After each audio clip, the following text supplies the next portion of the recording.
Hey all, good morning. Um, am I audible? Great. So, how was your? Hello Ayush, hi Sahil. Yeah. How was your day one? I hope you all enjoyed your lectures. Great, great. Cool. So let's just wait for a minute or two, so that some other people can join as well, and we'll dive into intermediate DP.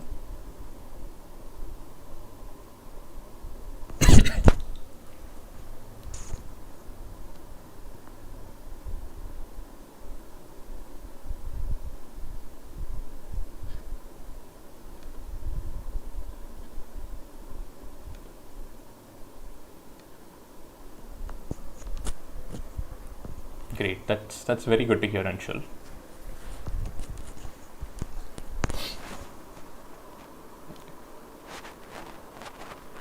I, I frankly thought a lot of you will be sleeping and won't turn up for 11 a.m. class.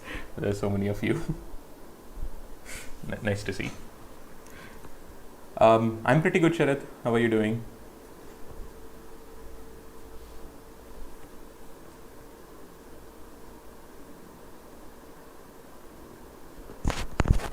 That's true. That's true, Ayush. Great. Okay. So maybe let's start out. Good. That's the way to go, Shashank. Yeah. Yeah. So the agenda for today would be we'll be assuming that you know kind of like basic DP. By basic DP, I mean mostly things like single dimensional DP and a bit of 2D DP as well. Anything to do with array DPs and things like that. So I'll actually speedrun like a one single 1D DP just so that we are in the same wavelength because there are a lot of different ways to look at DP, and it's just it's just nice if we are on the same page so that going forward we have the same picture in mind. Yeah. So that's actually what we'll start out with. So we'll start out with a speed run of basic DP, and then we'll go on to slightly advanced DP techniques, DP topics rather. Yeah.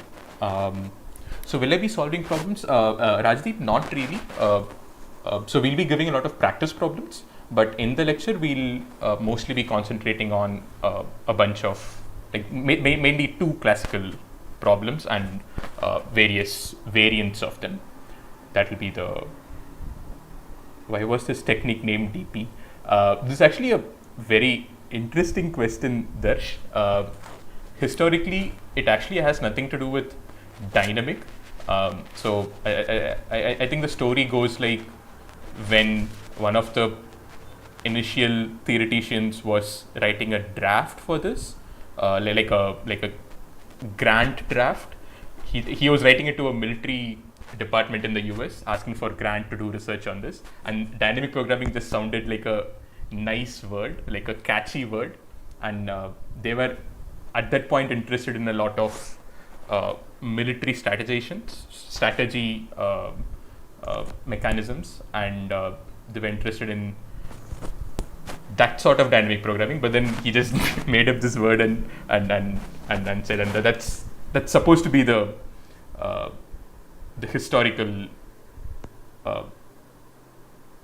etymology behind DP. But I mean, yeah, we're just using it. There's not much deep meaning behind the word dynamic programming.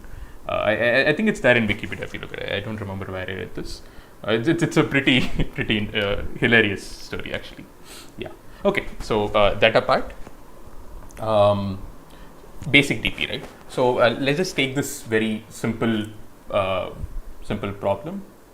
Yeah. Sorry. Yeah. So as you see, you're given n integers, a1, a2 to an, and you have to find a subset of these elements. Let's assume these are all positive integers, it doesn't matter. You want to find a subset of these elements such that the sum of these elements is as large as possible. Now this is going to be a very trivial problem because I already said it's positive, so I'll just take all the elements, right? That's the most trivial thing to do. So that'll be done. But then you have this extra constraints, and what is this constraint? The extra constraint is that you can't pick any two consecutive elements. So if I pick A5, I can't pick A6 or A4, right? Similarly, and whenever I pick AI, I can't pick AI minus 1 or AI plus 1, right? So it should be non-consecutive elements, and you want to maximize the sum of this subset. What is the maximum sum you can get? I hope this is something which what is subset? Subset is just a collection of these elements, right? The set consider the set to be A1 to AN. Now I want a subset of those things, like a subsequence of the array, you could say, such that no two consecutive elements are chosen. Yeah. I hope the question is clear, and this is a pretty classical problem. I hope a lot of you have seen this already. Please repeat. Okay, a few of them, many of you are asking you to repeat. Okay, so again, so let me maybe just write it down, maybe give you a concrete example. Suppose the array given to you is 5, 1, 4, 10, 3. Then I want to select some of these elements such that I maximize the sum of the elements I choose, but I can't choose two consecutive elements. So I can't choose 5, 4, and 10, right? Because 4 and 10 are next to each other, so I can't pick them. But what I can do is I can pick 5, 4, and 3, right? Or I can pick 5 and 10, right? And in this case, I think that's going to be the maximum. I think 5 and 10 is going to be maximum in this case, if I'm not wrong.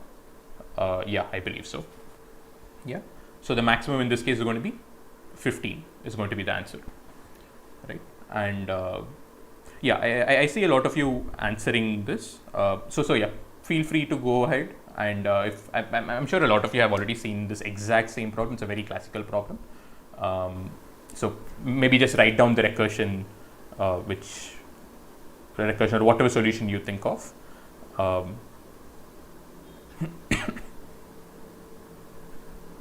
What does speedrun mean? Speedrun just means I'm just going to kind of go over this very fast. I don't want to spend a lot of time explaining this because this is something I'll be covering in Div 3's tomorrow's session. So I just want to go over it fast so that we are all on the same page. Yeah, Sharad, that's absolutely right. Sorry, Sharad, that's not exactly right. I think you made a small mistake, which I'm sure you'll correct.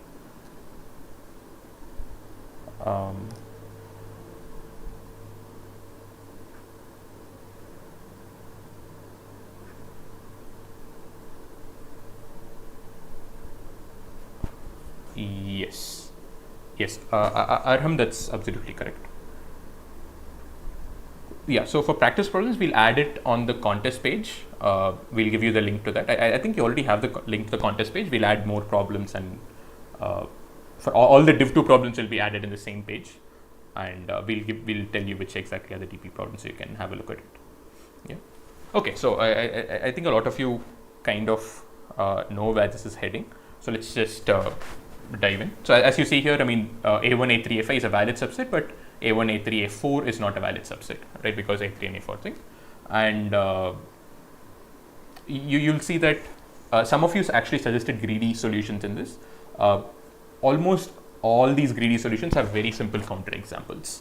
So this is a problem which actually has a lot of seemingly correct natural solutions, but all of which turn out to be wrong. Things like picking the largest element and then the second largest and then the third largest, as long as there's no consecutive elements, or picking alternate elements, or picking one element and then either picking this or both its neighbors. There are a lot of natural sounding things.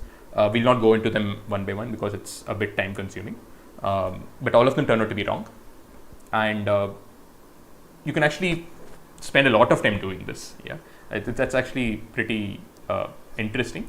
But then you, after some time, after playing around with this problem, you come to the conclusion that all these greedy solutions are kind of localized, right? I mean, you kind of make choices based on your neighbors, and that never works in this problem because a small change here will affect your decision later in the future. But then in greedy algos, you don't go and undo a decision you made earlier, right? And that kind of messes around with your with your correctness of the algo itself. So that doesn't work out. So you kind of give up and say, okay, maybe I can't do anything better than just exhaustive brute force, right? And a brute force solution for this is pretty obvious, right? I mean, you just look at all the subsets. How many subsets are there in total? There are 2 power n subsets, right? You know that n elements, if it's there in a set, the total number of subsets, including the empty set, including the empty subset, is 2 power n. So just look at all the 2 power n subsets. Some of them will be valid, some of them will not be valid. It's easy to check if a given subset is valid or not, right? Just loop over it once and check if there are any 2 consecutive elements. If there are 2 consecutive elements, just ignore that subset. So then you're left with only valid subsets. And amongst all those valid subsets, you add up the numbers and you find the sum and take the maximum amongst all of this, right? And so this is going to be something like a 2 power n into n solution, right? So big O of 2 power n into n. With this much time, you can find the answer to this. This will be like a brute force solution, which we'll not again go into details of, but I hope this is clear enough to you. But then what the DP solution does is kind of pretty similar. I mean, a DP in a sense is just brute force. That is, it does look at all the solutions. In a greedy solution, you make decisions and you don't look at other options in the future, which you kind of let go of. But in a DP solution, you kind of tell yourself that, okay, I'm going to look at all options, but I'm just going to do it in a slightly smarter way, right? Through which my time is reduced, right? And what is the smarter way? So the kind of the 2 main things are that you kind of look at sub-problems. By sub-problems, we mean I have this huge problem. This is too large. I can't handle it. I'm not sure what to do with it. Okay, so let me look at a smaller instance of the same problem, right? And obviously, smaller instances can be solved faster, right? And then using smaller instances, I'll try to solve the larger instance, right? That's the basic building block. And so it's just reusing the computed values of something I've already done. Let me reuse it and find the answer for larger instances. And I keep growing it in a sense until I get the whole array. This is kind of usually the general protocol on most DP problems. And one of the most natural sub-problems is prefixes. So maybe I'll take the first element, then I'll take the first 2 elements, and pick the first 3 elements, and first 4 elements, until I come to the first n elements, right? And for each of these, I'll find the solution. And then using this, I'll find the solution for the next. Using this, I'll find the solution for the next, and so on and so forth, until I get to the very beginning. Got it? So how exactly does this work, right?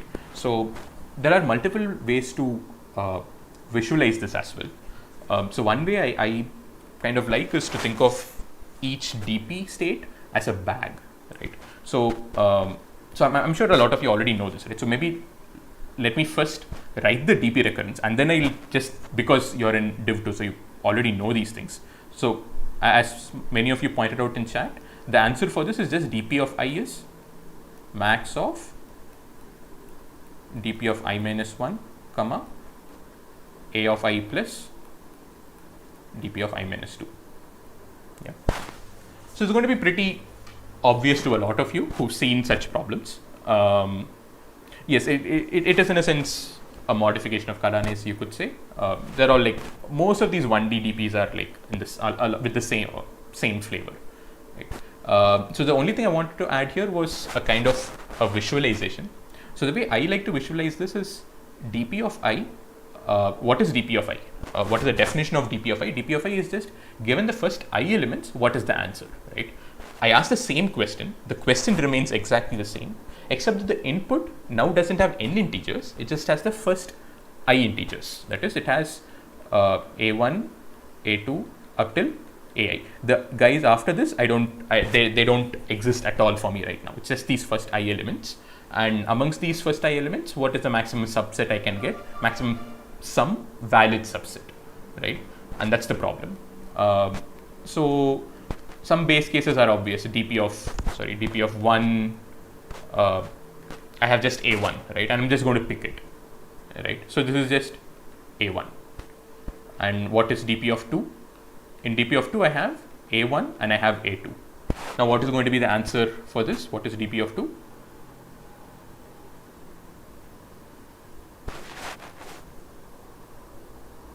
Exactly. Vanshika, no, it's not just a2, right? It could be a1 as well. If I have 10 and 5, the maximum subset is to take 10. I can't take both 10 and 5 because that will end up taking 2 consecutive elements, which I'm not allowed to do. But as almost every one of you is pointing out, it is max of a1 comma a2. Yeah. I hope this is clear enough. And similarly, we can go for dp of 3, dp of 4, and we can try to do it by hand. But these just become messy, right? So instead, what we do, we say, oops, okay, why is this in, sorry, 1 second.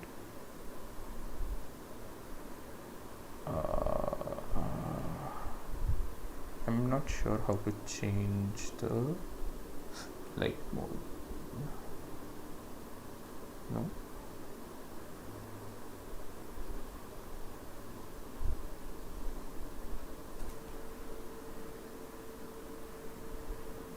Okay, sorry, I'm not sure how to make the background white.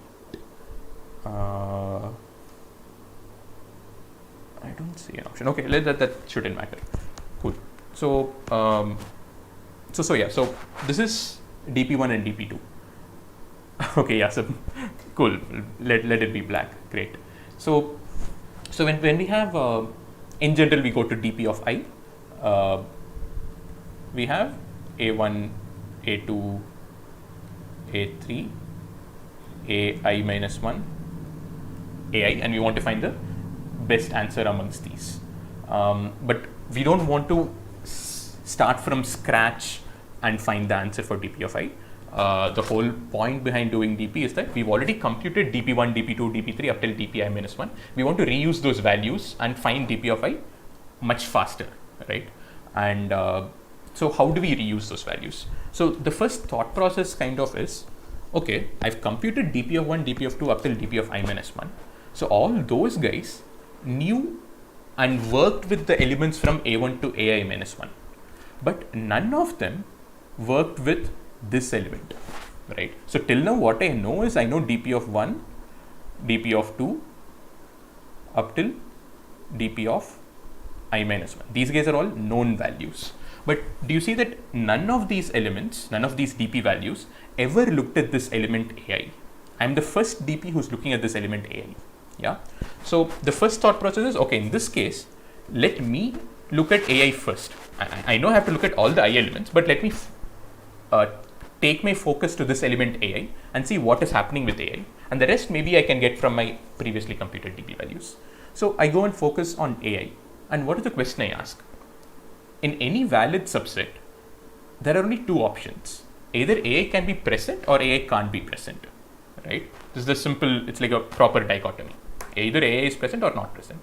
If ai is not present, do you see that it's just kind of like dp I minus 1? Because if this isn't present, it's just subset of a1 to ai minus 1, right? And that kind of comes from my previous dp value. Yeah. So let's kind of visualize this by saying, okay, let dp of I denote a bag which has all the valid subsets of a1 to ai. Not just the maximum sum, all the valid subsets, okay, of a1 to a are put inside this bag. This is what I kind of visualize dp to be. Okay. With this visualization, now let's go and ask what happens with ai, right? Now ai can be present in a valid subset or it can't be present. There are two options. So this question kind of divides my bag into two sub-bags, right? This sub-bag has all the valid subsets which do not contain ai, and this sub-bag has all the subsets which definitely contains ai. Yeah. Now, so just to be clear, so if I is say 5, that is a1, a2, a4 to a5, this is going to contain subsets like A1 comma A3, A1 comma A4, it may be just A3 and all that. All the subsets which don't contain A5 are going to be here. And this will contain all the valid subsets which definitely contain A5. So things like A1 comma A5 or A1 A3 A5 or just A5 and so on and so forth, right? So do you see that this is a proper partitioning of my main bag? Yes. Ayush, no, not really. This is not knapsack. We've not yet reached knapsack. So we are still kind of, knapsack, okay, so bag is a knapsack, but this doesn't have anything to do with knapsack DP as of now. We are still in the kind of basic DP part. I just wanted to reiterate. So this is a way you can visualize DP, right? So now my entire DP of I bag has been divided into two sub bags, and now you can see that this bag is exactly the same bag which I would have considered in DP of I minus 1.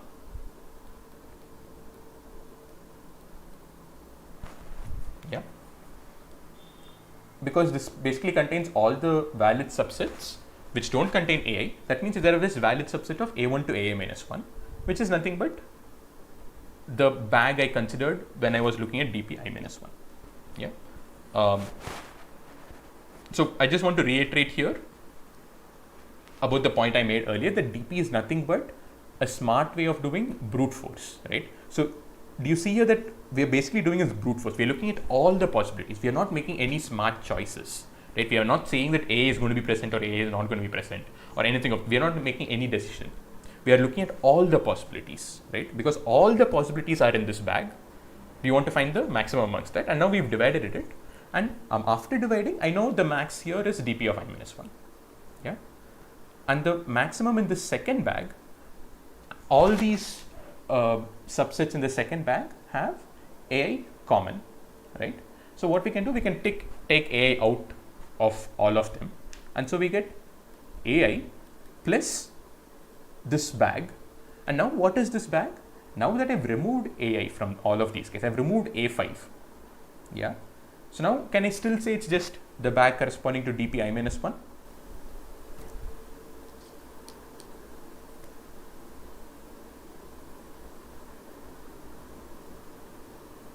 Yes. So as around half of you are getting it, half of you are getting it wrong. We can't say it is the bag corresponding to DP of I minus 1. Why? Because in the bag corresponding to DP of I minus 1, something like A1 comma A4 would have been present. Yeah. But then if I add A5 to this, I get A1, A4, A5, which is not a valid subset, right? So this here, A1, A4, A5 would not have been present before, because A4 and A5 are consecutive, right? So if I take this bag and I remove A5, I also know that it's not going to contain A4, right? Because any subset here definitely contains A5 and it is valid, so definitely does not contain A4, right? So after removing A5, I know it is a valid subset of A1 to AI minus 1, but I also know that it does not contain AI minus 1. Yes. So it is actually a valid subset of A1 to AI minus 2. Yes. Which brings us to DP I minus 2. Yeah. So this is basically going to be DP of I minus 2. And you can actually show the other way around as well. That is, you take any valid subset from DP of I minus 2 and I just shove in AI at the end, and I'm going to get a valid subset of DP of I, of the ith sub problem. Yes. Okay. Many of you are asking to repeat it.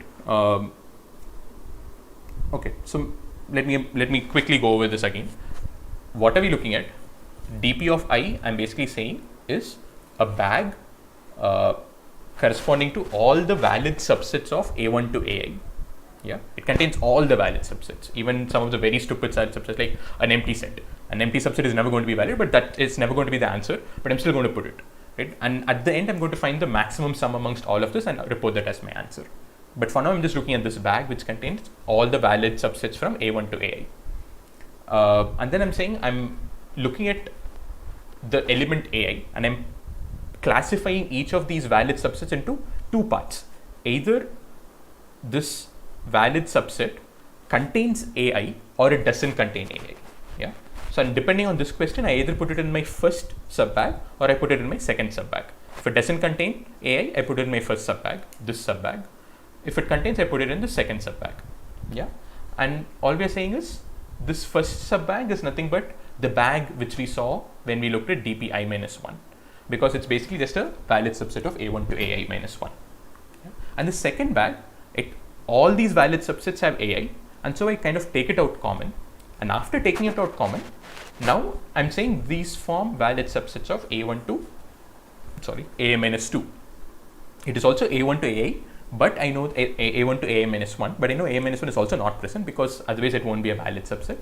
And so it's valid subsets of A1 to AI minus 2, which brings us to dp I minus 2. Yes.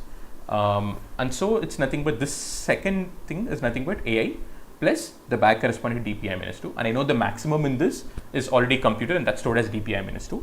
So the maximum in this is nothing but AI plus dp of I minus 2.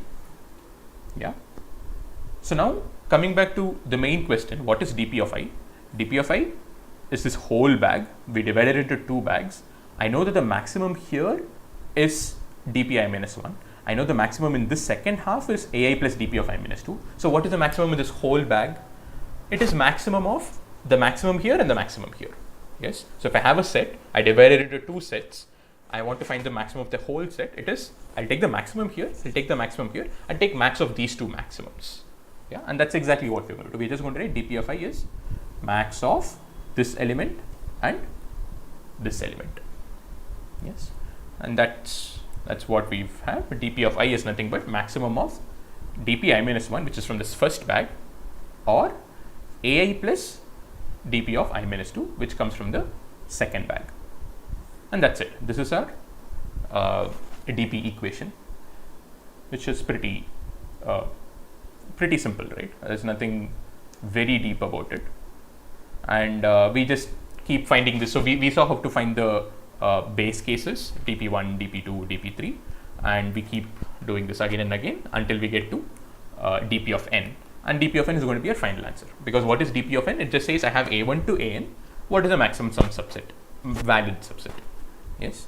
And that's our final answer, right? So I hope this is clear enough. So please, so let me maybe ask a poll, because I'm still not, okay, maybe, wait, how do I do this? Sorry.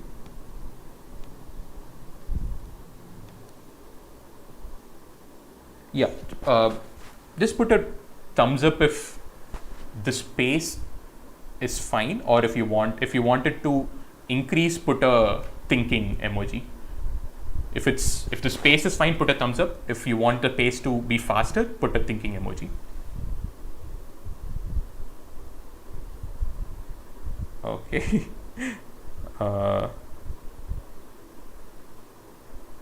Okay, it's like 300, 100.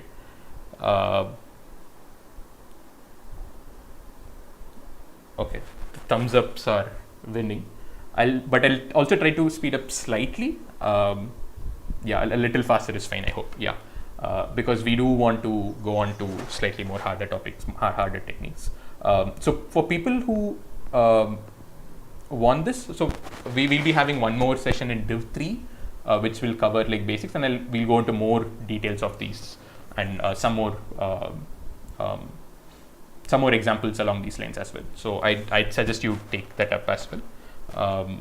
But for now, we'll finish this and go on to slightly harder topics. Yeah.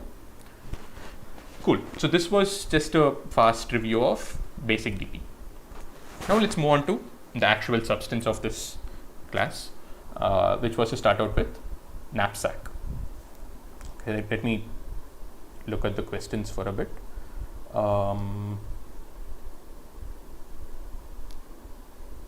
Okay, I think.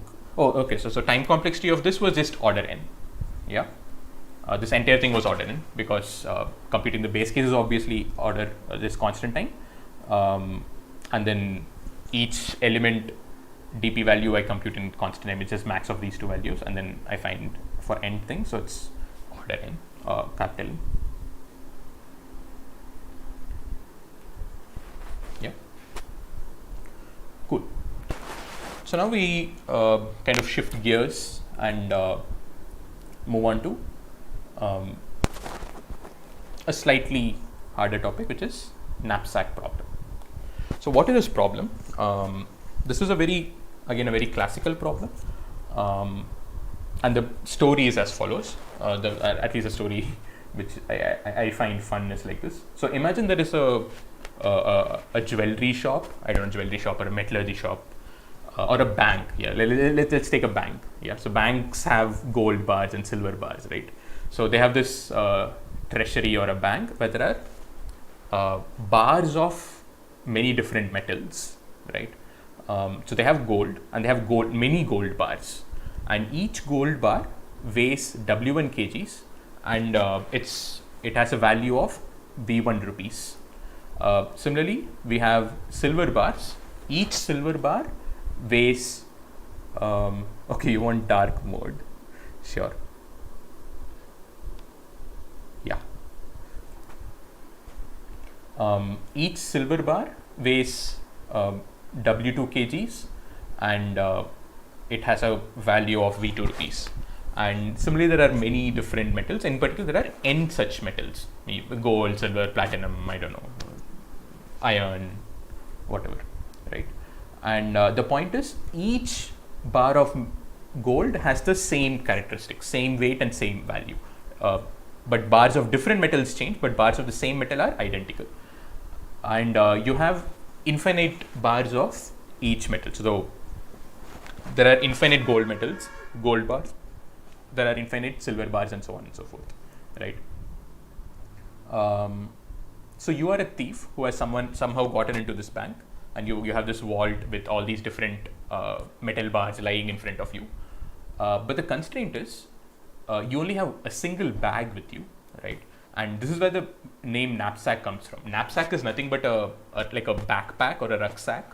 It's a bag, right? It's just a fancy word for a bag. And the point is, this bag can't carry more than W kgs, where W is given to you. No sound. I hope, am I audible? Someone is saying no sound. Okay. Yeah. Okay. Ansh, I think it's probably just your. Maybe you should refresh or just increase your volume. So okay. So coming back.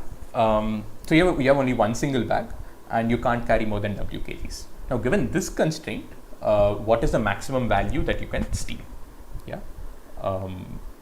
And an important constraint is this, that a bar can't be broken. Right. So maybe because I can't pick an entire bar, so maybe I'll pick half of a bar and put it in my bag. That can't be done because metal is super hard and you can't break it. You don't have a chainsaw with you. Right? Probably chainsaw also doesn't work. Something like this. Yeah. So you can either take a bar as it is, or you can't take it at all. So given all these constraints, the question is, what is the maximum value that you can steal? Yeah, you'll use your jacket and clothes, sure. Yeah. So is the question clear? Yeah. Cool. So this is the primary premise, and there are many different variants. So we'll be looking at a few, only three, maybe I think 3 different variants we'll be looking at today. And the surprising thing is that this comes under what is called NP-hard problems.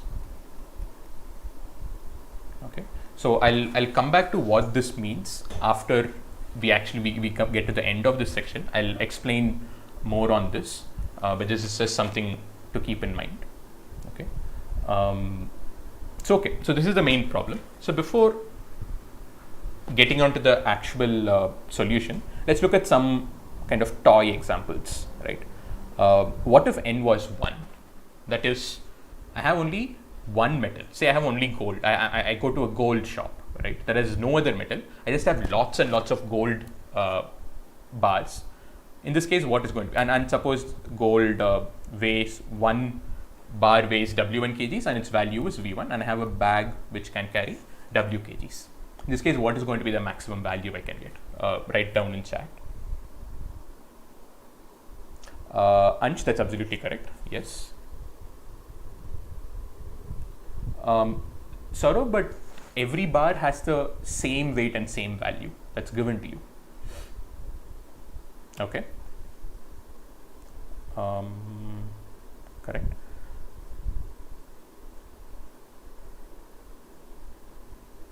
Perfect. I think a lot of, okay, like around half of you are getting it right, and I think half of you are along the correct path but making some small mistakes. It's not W into V1, right? Okay, I see this being a common answer. Why is it W into V1? I don't quite understand. I mean, because, okay, let's take a concrete example. Let's say a gold bar weighs 5 kgs and it has a value of rupees 100, and I have a bag which can carry 20 kgs. What is going to be the maximum value I can get? I can get 400 rupees, right? Because each bar is 5 kgs, I can carry 20 kgs, so that means I can carry 4 bars, right? So it's 20 by 5 is the number of bars I can carry, and the value of each bar is 100, so I just multiply this by 100, so I get 400. Yeah. So in a sense, this is like W by W1 into V1. Yeah. But it's not as simple as this, because what if instead of 20 kgs, I tell you that W is 22 kgs. In this case, what's going to be the answer? Okay. Yeah, it's the same, right? But then I should be careful here. I shouldn't do W by W1 as real division. I should do it as integer division. In other sense, I should write this as floor of W by W1 into V1. Yeah, I hope this is clear, because the number of bars I can take, it's the floor of W by W1. Even if I have 22 kgs worth of bars that I can take, 22 kgs I can take, I can't take 5 bars, and I can't break the 5th bar and take only 2 kgs from it. Right? That was this constraint. A bar can't be broken, right? So this extra 2 kg is going to go waste. I can't do anything about it. Which is why I have to do floor of W by W1, and I do into V1, and that's going to be the answer for n equal to 1. This is the final answer for n equal to 1. I hope this is clear to everyone. That's correct. W1, W1 are integers, so division will be an integer. Yes, that is true in not true in all the languages actually. It's true in C++ that the usual division is integer division. Whereas in Python, it's actually, I believe it's real division, and to get integer division, you should do double division kind of thing. But just to be theoretically clear, we should always have this floor offs just to avoid any ambiguity. Yeah, great. So this is clear. So now let's go to the second easiest thing. I have not one metal, I have 2 metals, and let's take this particular case. I have gold bars. Each gold bar weighs 1 kg and it's worth 100 rupees. Each silver bar weighs 1 kg and is worth 50 rupees. And I can store up till 5 kgs, right? In this case, what's going to be the maximum value I can take? Yeah.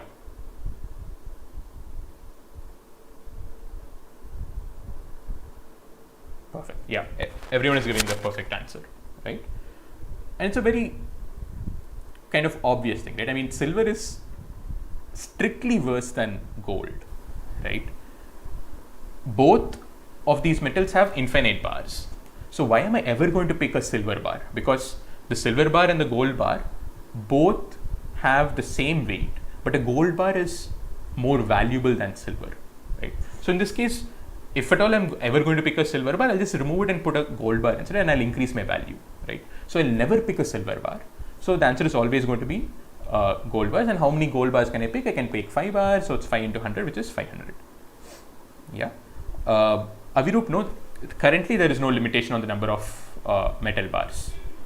I have infinite number of bars in each metal, but we'll change that. We'll look at a variant in which that changes as well. Yeah. So this is a pretty simple example.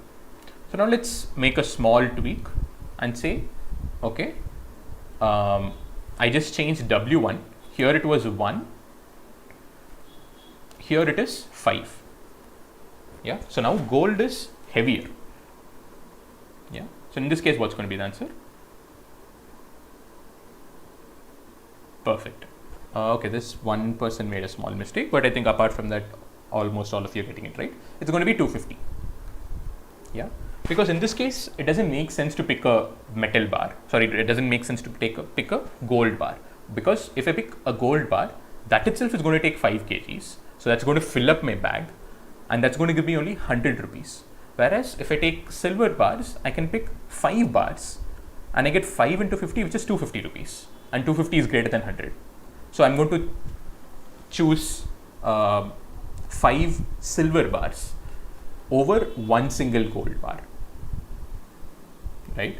So 5 silver is better than 1 gold in this scenario. So I'm going to get 250 and not 100. I can't pick 5 gold bars. Some of you are saying it's 500, but I can't pick 5 gold bars because 1 gold bar itself weighs 5 kgs. So I can't even pick 2 gold bars. Yeah, that's the constraint we have because W is 5. If W was 25, yes, the answer would be 500. Actually, even then the answer won't be that, but yeah, that's in that case I could pick 5 gold bars, but here I can't even pick 5 gold bars. Yeah, so I hope this is clear. But then these two examples kind of seem to say that I'm going to pick only metals of one kind. Is that always the case? Will there ever be a case where I pick both gold bars and silver bars? Can you think of an example? That is, can you think of W1, V1, W2, V2 and W such that the optimal solution is to pick gold bars and silver bars? If so, just tell me, think of this for a few minutes. Let me repeat my question. I'm asking you to give me some integer values for W1, V1, W2, V2 and W such that the optimal answer is to pick some gold bars and some silver bars. Okay, yeah, a lot of answers. So one suggestion is to change W equal to 6 for this. Does that work? So one participant is saying just change W equal to 6 for this, and I'm guessing they mean that would entail picking 1 gold bar and 1 silver bar. But is that the case? No, right? Because picking 1 gold bar and 1 silver bar, yes, it brings us 6 kgs, but the value is just 100 plus 50, which is 150. But I can instead pick 6 silver bars, which will give us 300, which is better. Yeah, so that will not work. Let's take one more example. So another suggestion is W1 equals 2, V1 equals 100. Oops. I lost that. You guys are answering so fast, I'm not able to scroll. Yeah, okay. No, this was not. Yeah, W2 equal to 2, W1 equal to 2, V1 equal to 100, W1 equal to 1, V1 equal to 40, and W equal to 5. Okay, this is Amit's suggestion. Let's see if this works. So what's going to happen in this case? What is going to be the answer? Okay, I think this is a valid answer. This is correct. So what is going to be the answer for this example? Yeah.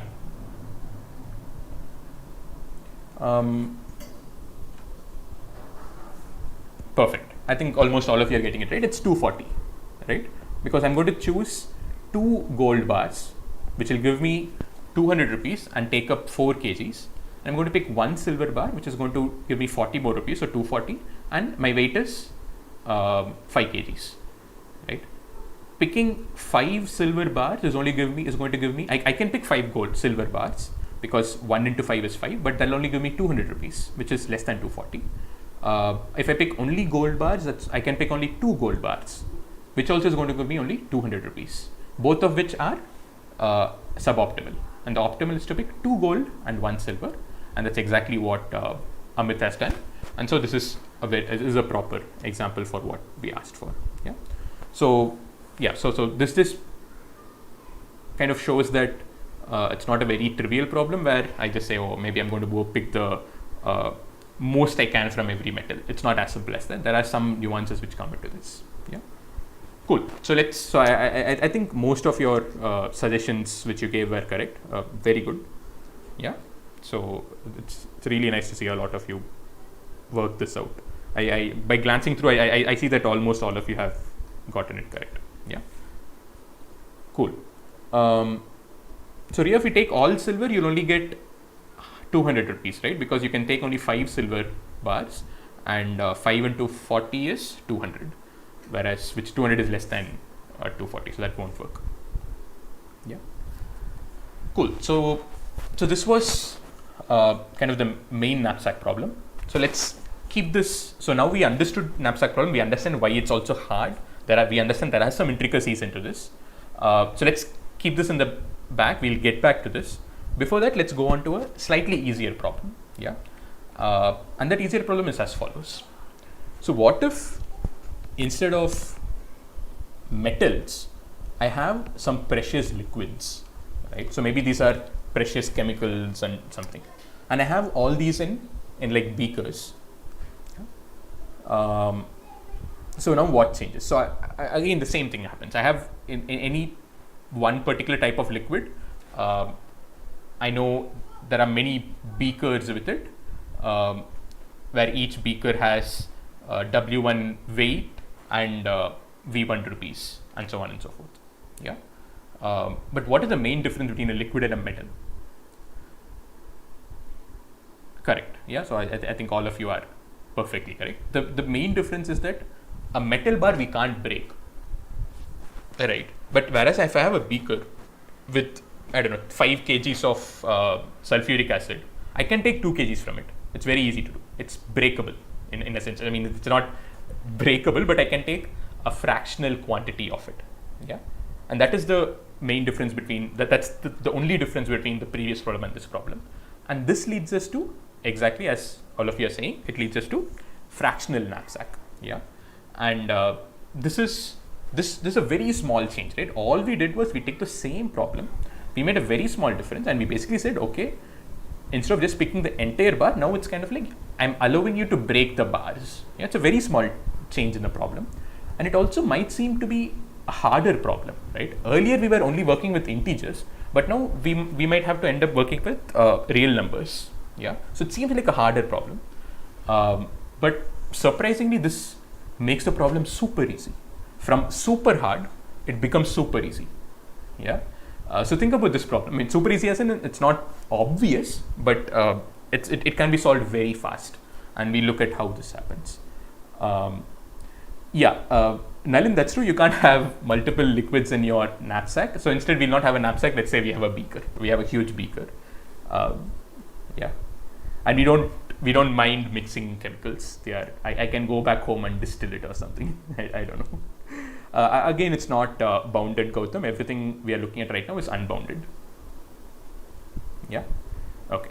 So I see a lot of you have already given. Found out what the answer is. That's correct. Yeah. So all of you are saying greedy. So what exactly is the greedy? Can you be a bit more precise? Okay, Arham, that's absolutely correct. Yeah.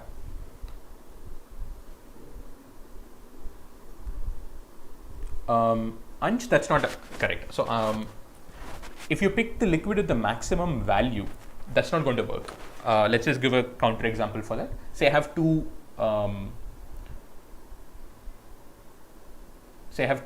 liquids. One weighs I don't know, 10 kilograms and its value is 100, whereas the second weighs 1 kilogram and its value is 99, yeah, and my W is 10. The first liquid has the maximum value, but if I just pick that, I'm going to get only 100 rupees. Whereas if I pick the second liquid, I can pick 10 beakers, so I'm going to get 990 rupees. It's obviously more than what I would have gotten. Yeah, cool. So it's not just maximum value, whereas it is maximum V by W, Vi by Wi. Yeah, precisely. So I think all of you have gotten the intuition behind this. The intuition is just because it is breakable, what we'll do is we'll try to pick the liquid which has most cost per weight ratio. Yeah, so we want, it's not dense, it's like cost density. Yeah, we have the same, we only want, our knapsack is bounded, so we only have enough weight. In that weight, how much value can we pack, right? So the liquid which has the maximum V, V by W, that we'll pick, and so we'll just do that. Whatever this maximum V by W is, we'll take that, and that we'll multiply by W. Sorry. Yeah, and that should give us the final answer. Exactly. Bhagya, that's a very, very good point. Here we are not doing integer division. Thank you. I had totally forgotten about that. It's a very valid point. Here we are not doing integer division. Here we are doing real division.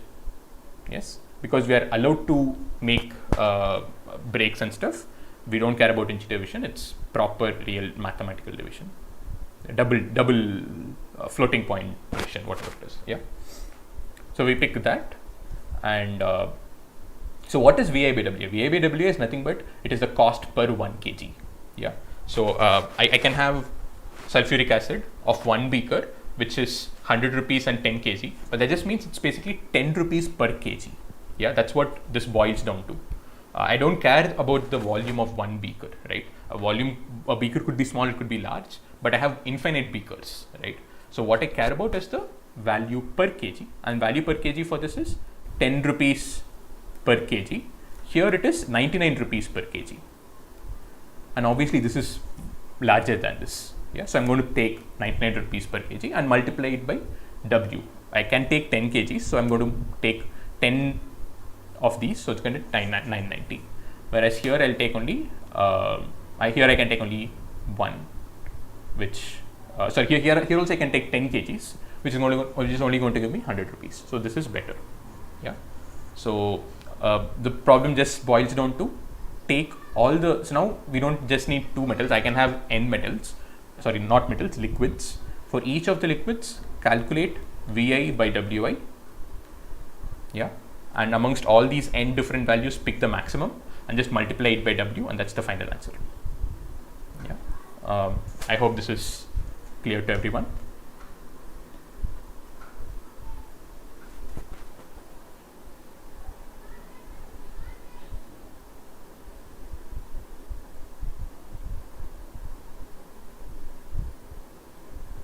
Yeah, sorry about that.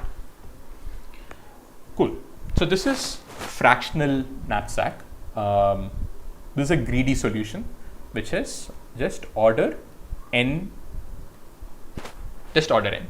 Why is it just order n? I just go to each liquid, compute this. I don't even need to sort it, right? Because I just need to find the maximum value. That's just order n. So I don't even need sorting. It's not even n log n. I was initially going to say n log n, and I corrected myself at the last minute. It's just order n because it's just maximum. Yeah. So that's fractional knapsack, which is pretty easy. But now let's come back to the original problem, where life is not so easy. I can't have integer division. I can't have real division. So I can't. Shayantan, I don't need to sort, because what is the quest? What is the solution? The solution is to pick the maximum element, right? So if I have n elements and I need to pick the maximum element, I don't need to I don't need to sort and then pick the last element. Instead, I can just go over everything, keep a maximum variable, and keep iterating over that, right? So it's just order n.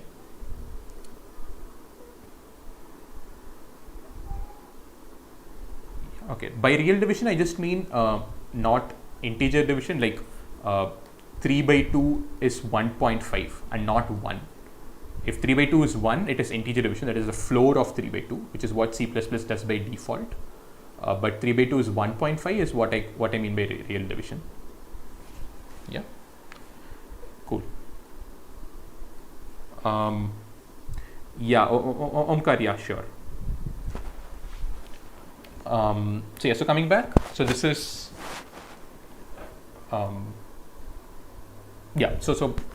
coming back to the metal world from the liquid world.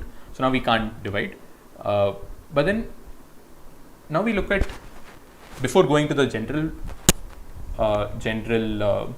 problem, let's look at a slightly easier version, which is called 0-1 knapsack.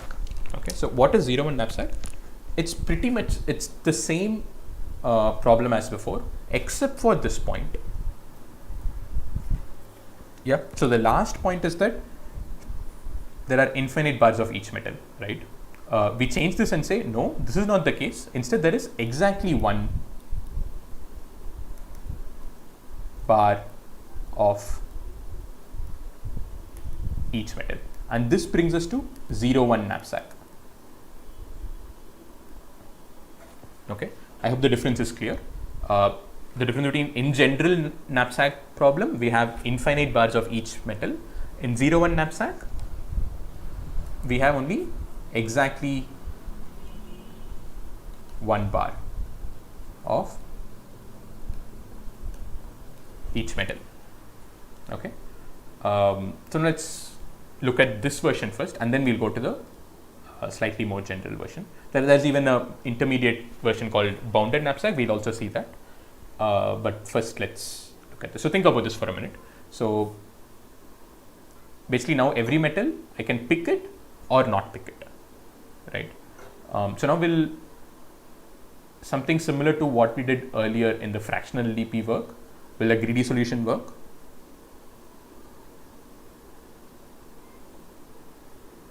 Let's take the solution we had from this problem and apply it to our general metal world. Does it still work?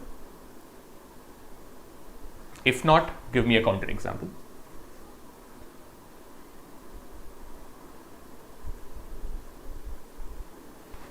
There are some very kind of trivial counter examples.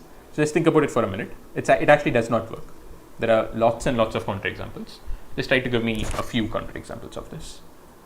So let me repeat my question. I basically want you to give me an instance where the fractional knapsack solution, that was the greedy solution, doesn't work in the metal world.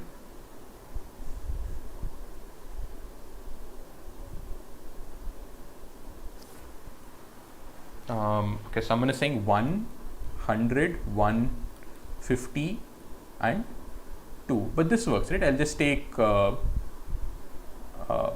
of gold, and that's 100 by 1 is maximum, right? I think that works.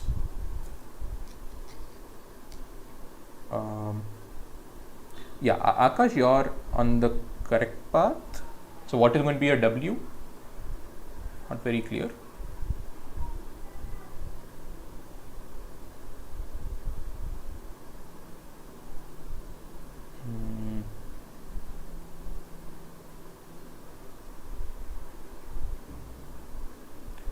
Zero one just means that it's like kind of binary. Every metal is picked or not picked. That's what the 0-1 denotes. Okay, let's take Piyush's example. W1 is 3.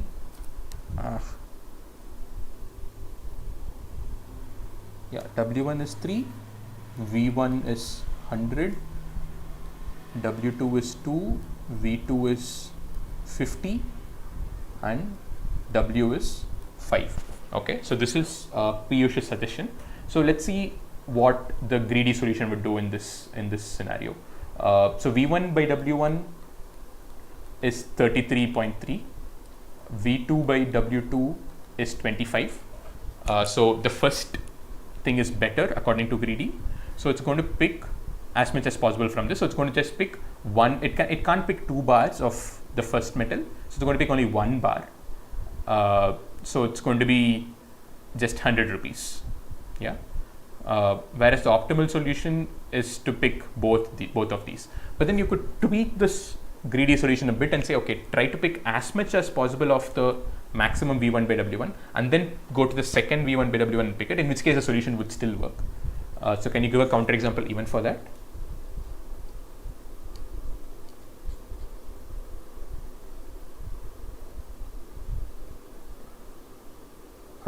Akash, what's your W in that scenario?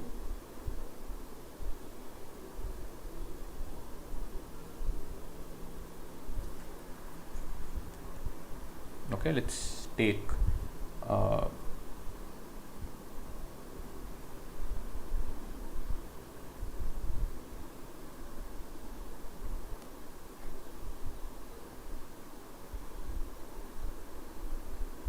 Darsh, I'm still asking for, I'm asking for the greedy solution where I'm kind of extending the greedy solution and saying first pick the metal with maximum W1 by V1, pick as much as that metal as possible, as many bars as possible, then go to the second largest V1 by W1 and pick as many metal bars of that as possible, and so on and so forth.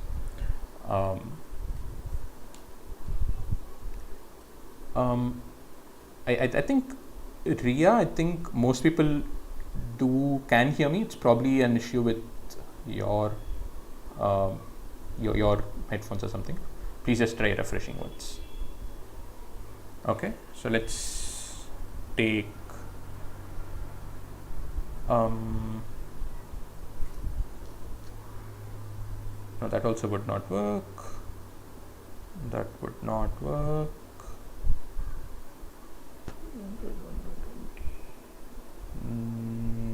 That will also not work. 100 to 150. That will not work. Okay, 20, 10, 3, 28. Okay, this sounds promising. Let's see Bhagya's suggestion. W1 is 20, V1 is 10, W2 is 3, V2 is 20, and W is 8. So what is V1 by W1 is 0.5. Sorry, V1 by W1. V2 by W2 is, this also won't work, no? Yeah, this also will not work.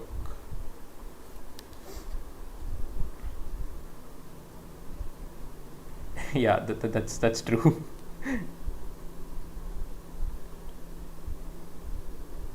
W1 is 2. Okay, that makes more sense.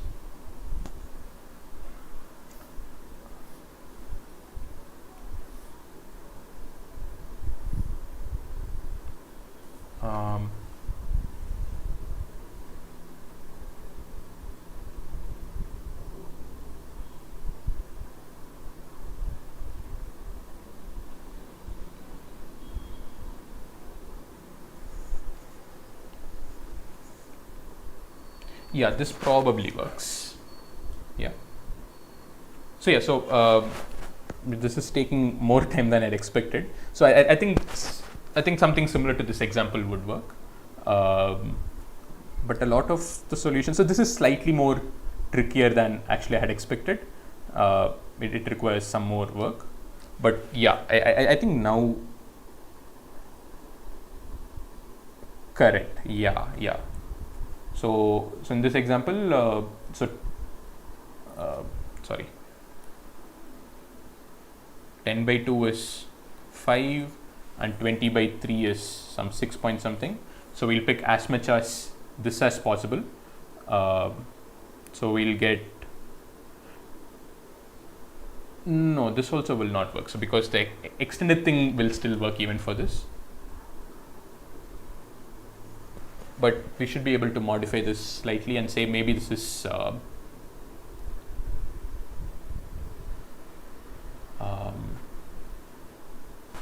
7. Yeah, for 7, I think this should, no, let's say this is,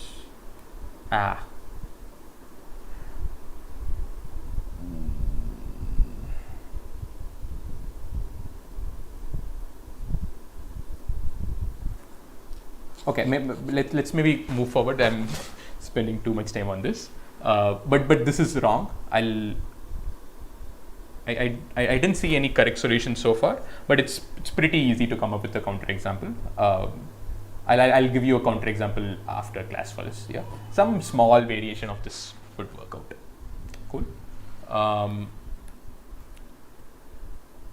So that does not work. So instead, what do we go for? Yeah. So coming back again to 0, 1, right? So what is it that we want now? We have W1, V1, W2, V2, all the way up till Wn, Vn, and each metal can be either picked or not picked, and we want a maximum of W kgs, and we want to maximize V, right? So what do we do? So here, so we see that a lot of these greedy solutions don't end up working, mainly because of this. Not mainly, it's precisely because of the fact that you can't break things. So and then we kind of give up and go for DP. Yeah. So DP is kind of like a technique where you usually go when you kind of give up on greedy, or at least that's what I typically do. You try for some greedy solution. If it doesn't work, you give up and then go for DP. Yeah. So here, let's just give up and go for, okay, it has to be, maybe I have to look at everything. There's nothing smart I can do. So let's just go for a DP solution, right? So what is a natural subproblem in this? Can you think of a natural subproblem?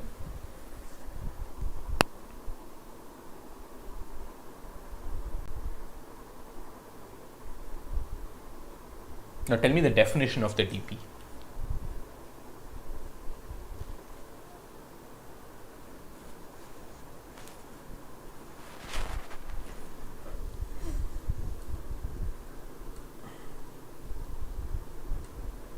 Any ideas?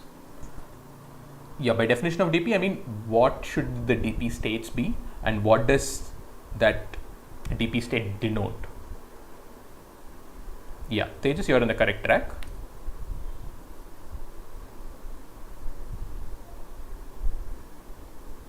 Yes, it is choosing optimal solutions, but what is the exact subproblem we want to look at when we are looking at this?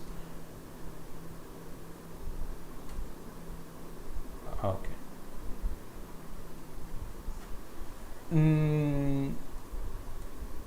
Kind of on the correct path, but Bhavya, that doesn't exactly work out. Correct. Yeah. So I think a few of you are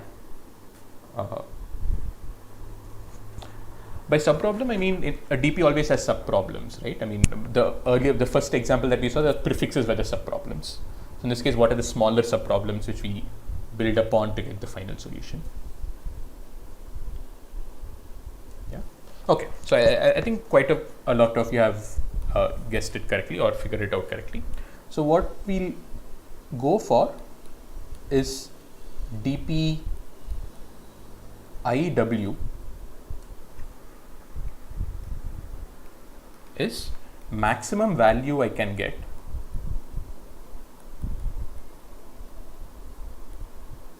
using first I items, but weight should be less than or equal to small w, not big W. Okay. Is the definition of DP clear? So DP, something like DP 200 or let's say 2000 would be, maybe N is 50, maybe there are 50 metals, but DP 2000 says forget the last 30, look at only the first 20 metals. Right? I can't use the last 30, I can use only the first 20, and amongst these, which would I choose to maximize my value?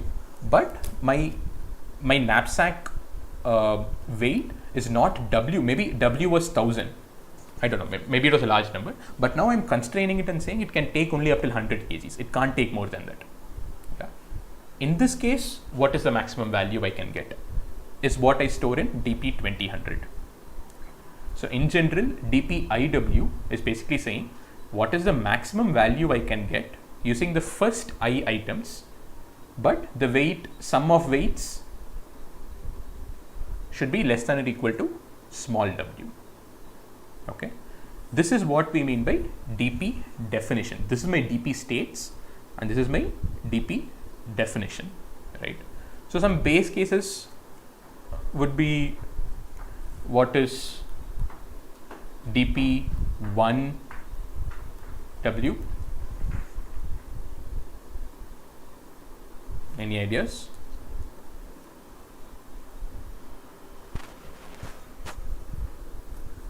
Okay, a lot of you are saying the answer is V1, which is a very valid guess, but it's not exactly right.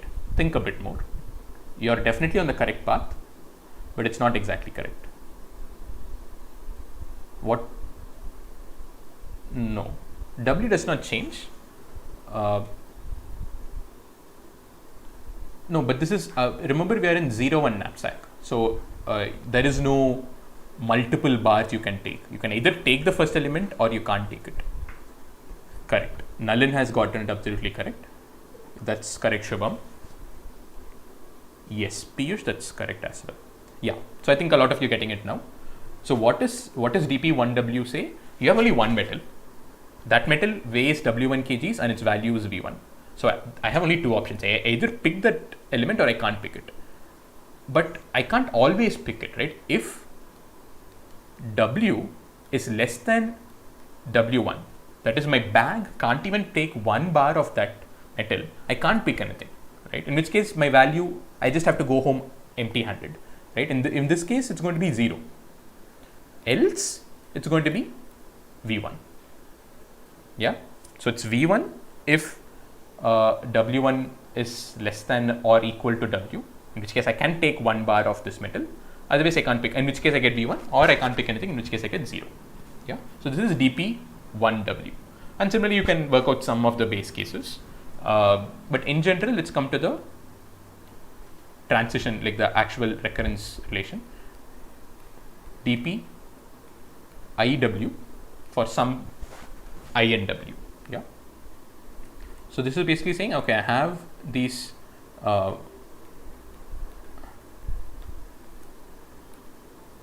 I metals, and I need to choose some subset of these such that the sum of the weights is less than or equal to W, and I want to maximize my value.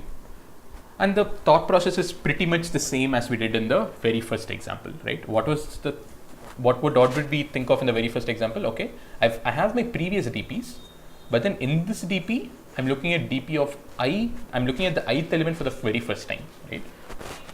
So suppose I have DP of I minus 1 W for various W's, but DPIW, I'm looking at the ith element for the first time. So let me focus on the ith element, right? This is kind of what we usually do. We focus on the element at the end, which is not there in the previous DPs. We figure out what to do with this, and then we try to reuse old DP values. This is the general trend you'll see in most DP problems. Yeah. So we focus on this ith element, and basically it's again very simple, right? I can either pick this element or I can't pick this element. It's very similar to the very first problem we saw. Yes. So it's basically max of, I can again go back to the bag and draw this bag and kind of do this, but I hope that intuition is clear now. So here it's just two options. I either pick this or I don't pick it. If I don't pick it, then what does it become? What is the term? So if I don't pick this ith element, then yes, exactly. It's all of you are getting it right. It's just DP of I minus 1 W, right? My bag still remains the same. I can still take W weight, but now I have to pick only from the first I element, I minus 1 element, which is exactly DP of I minus 1 W, precisely. All of you, like, it's very nice to see all of you get this perfectly correct. Yeah. So it's DP of I minus 1 W. I hope this is clear. Now the second option is I'm picking this ith element. Yeah, I'm picking this ith element and putting it in my bag. So now in this case, what's going to be the term?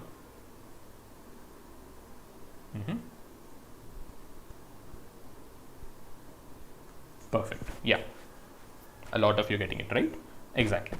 Right. So once I've picked this element, I've already gotten the value of this metal. And what is the value of this metal? It's Vi. Yeah. So it's Vi plus. Now I'm looking at the first I minus 1 elements. So it's dp of I minus 1. But then my weight is no longer W, right? Because I already have picked up this metal. So that much space is already occupied in my bag. So the remaining space is W minus Wi. Yeah. So this is my second term. Vi is the value I get from picking this, and the remaining things I can pick are from the first I minus 1 elements, and the bag is only W minus Wi. So it's dp I minus 1 W minus Wi, right? But here I have to be careful that I am able to pick this element. In other words, what if Wi was greater than W? Yeah. So if Wi was greater than W, then the second term can't be picked, right?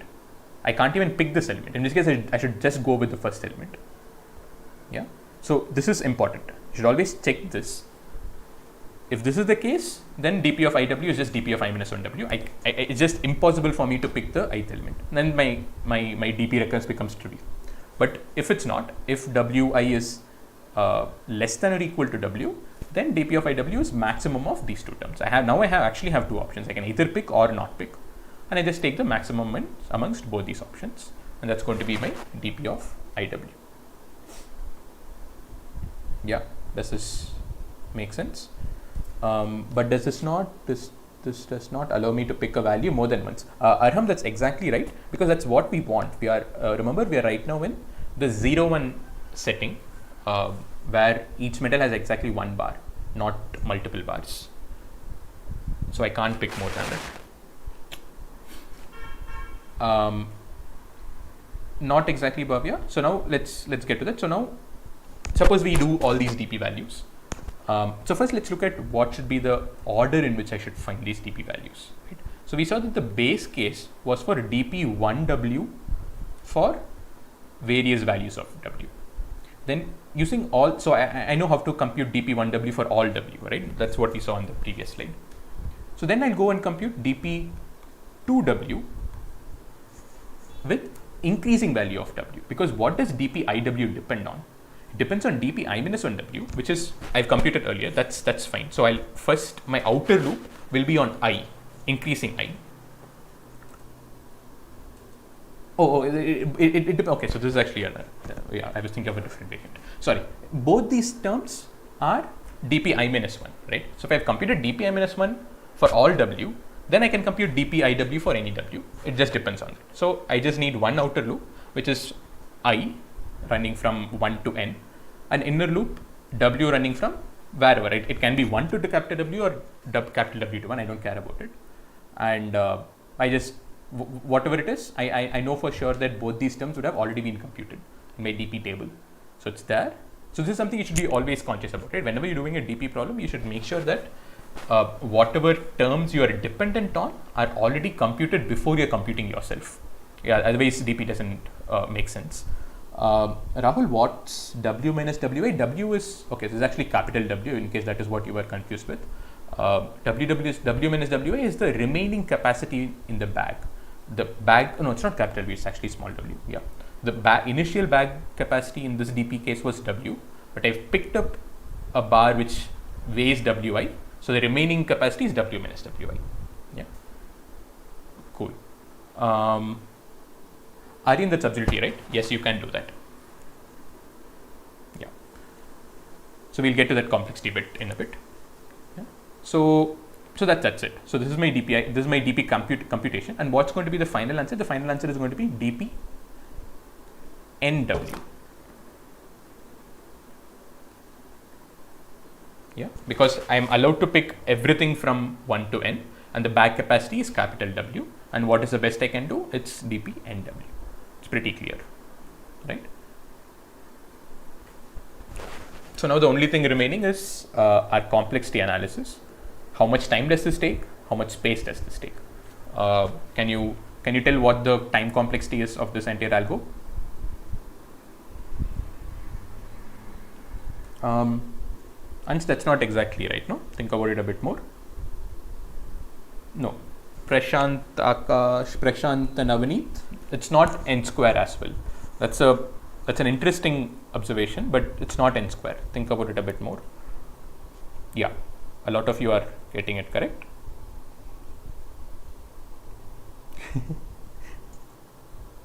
Yeah, so I think a lot of you have gotten it correct. It's basically order nw. Why? Just look at the dp, right? How many dp states are there? What are the various values of I? I ranges from 1 to n. Yeah, and small w ranges from 0 to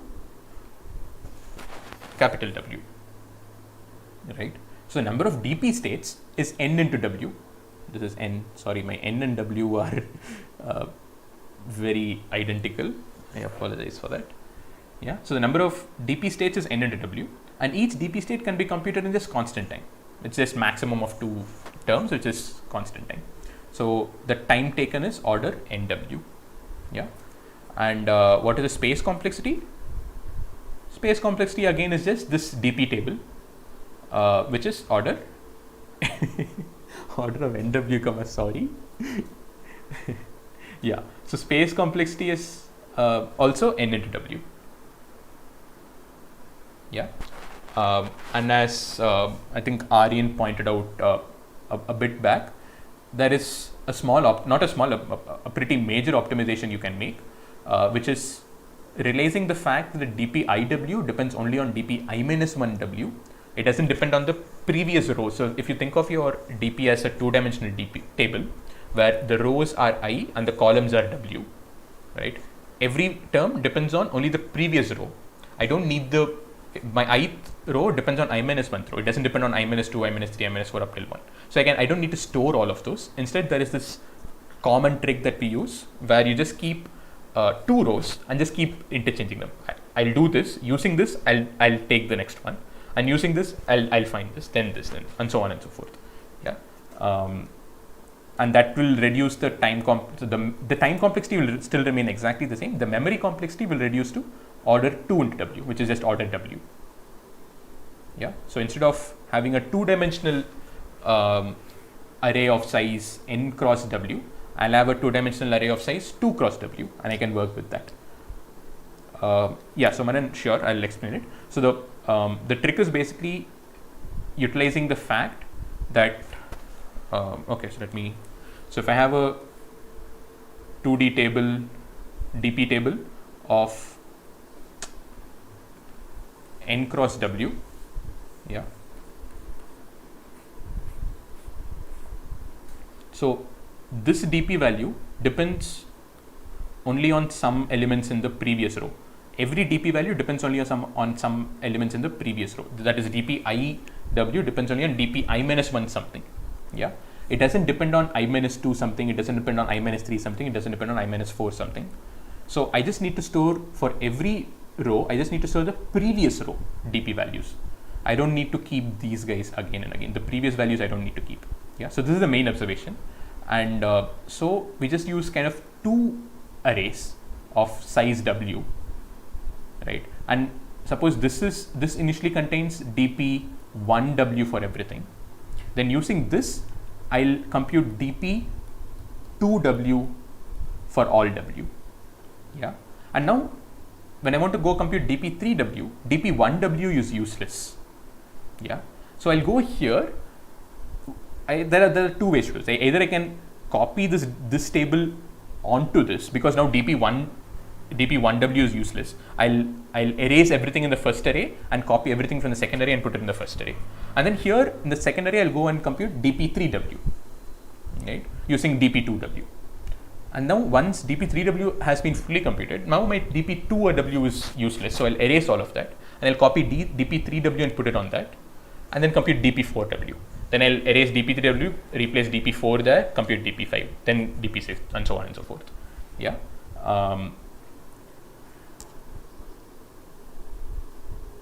No, this will not increase time complexity because it's just like copying is just what it's an extra NW. So it's instead of NW it's like 2 NW, which doesn't matter.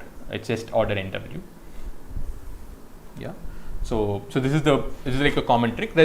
You don't need to do this copying. Instead, there's this nice thing of just doing I mod 2. So you just can kind of alternate between the things without copying as well. But it's all complexity asymptotically the same. It doesn't matter a lot. Yeah. Will we be able to trace the answer? That's a very, very interesting question, Poojan. You won't be able to. If you want to trace the answer, you can. It's actually interesting. Wait, what? Can you trace and have this trick?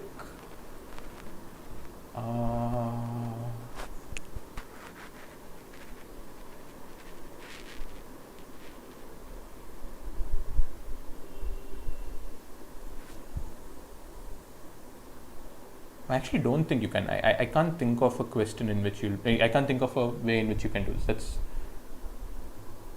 okay. It's embarrassing that I don't know this, but I don't think you can. I might be missing something very obvious, but I don't think you can trace the answer with this trick. Yeah, you can print, but that's not tracing. That's just still going to be. You want to keep the memory and the output small. Yeah. Cool. So I hope that clears up. So that this trick would make the space complexity order W instead of order N into W. But the time complexity still remains order NW. Yeah. Cool. So this was 0-1 knapsack. So this completes 0-1 knapsack. So now let's move on to the general version, which is it's not 0-1.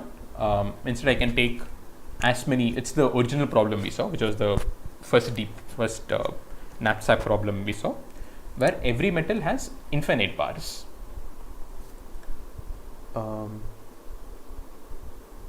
Yes, Abhay will give you some problems. Going into the code right now will be a bit time consuming. We'll be there on Discord, so you can always ask us for help with code, and we'll be there to help you. But I just don't want to spend too much time because it's already taking time. So I'll kind of go past this. Yeah. So an unbounded knapsack. So again, the question is, you have these n metals, but each metal now has infinite bars, right? So now, what do you think? Can you do the same kind of approach?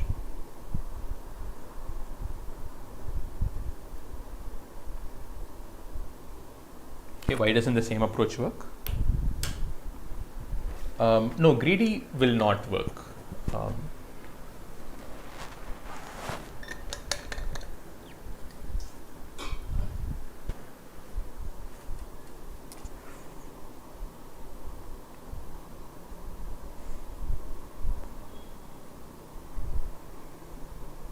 Okay, yeah.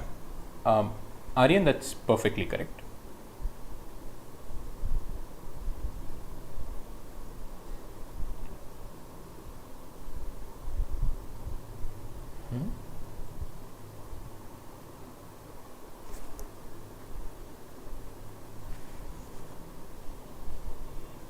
Yeah, but Mufaddalal, to store that again, you'll need space complexity NW, right? Which kind of fails the entire point of the trick.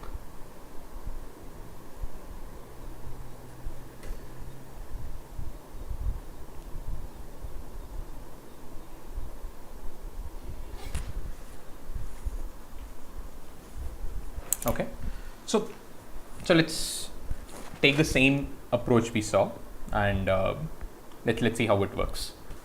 So let's have the same definition. Let's say dpIW is first I metals, and I have a backpack of only W, and what is the best I can do. And the base case is going to be some trivial thing, right? You can always find dp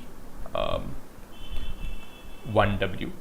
So here now you'll have this W by W1 into, so this is going to be this is going to be the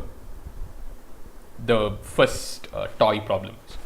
So it's going to be floor of W by W1 into V1. Yeah.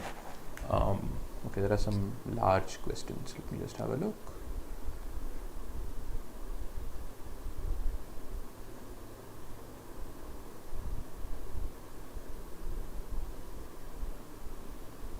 Yeah, Arham, I'll give you a counter example towards the end, maybe, for that. Yeah. So base case is pretty clear, but now suppose we go for the general version, right? So earlier we had said this was either picking the ith element or not picking it. But now that's not the only option we have, right? We have many more options. And what exactly are the options? I can either not pick any element, or pick one metal, 1 bar, or pick 2 bars, or 3 bars, or 4 bars, or 5 bars, or how many ever bars. Yes.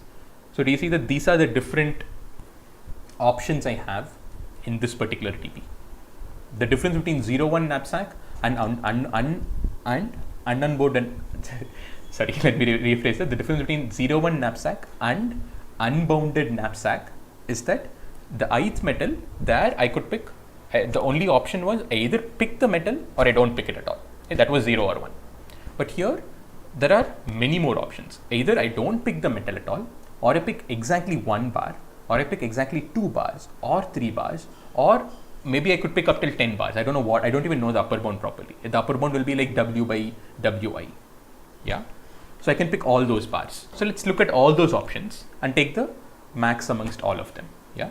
So this is going to be nothing but max of the first option. I don't pick this ith bar at all. In which case, what's going to be the term? It's the same as the previous term, which is dp of I minus 1 W. Yeah. Or I pick 1 bar, which is also the same as the previous term, which is Vi plus dp I minus 1 W minus Wi. Yeah. But now comes the new term, which is if I pick 2 bars. Now what's going to be the term for that? Can you write down? Suppose I pick 2 bars of the ith metal, exactly 2 bars. What is going to be the term in the dp?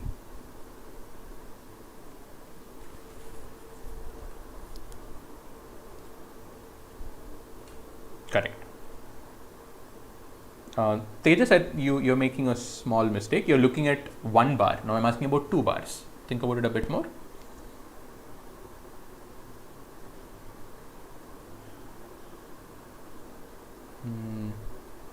Saumil, you're making a small mistake. Saumil and Sadhana. Just look at your term a bit more. A small, very small mistake. Yeah. So I think most of you have gotten it correct. It's just I'm picking 2 bars. So what is the value I'm adding? I'm adding 2 Vi. Yeah. So I'm getting 2 Vi. And now in the rest, what do I have? I need to look at the first I minus 1 element. So it's dp I minus 1. And now because I've taken 2 bars of this, I've used up 2 into Wi space in my bag. So the remaining space is W minus 2 Wi. So it says W minus 2 Wi.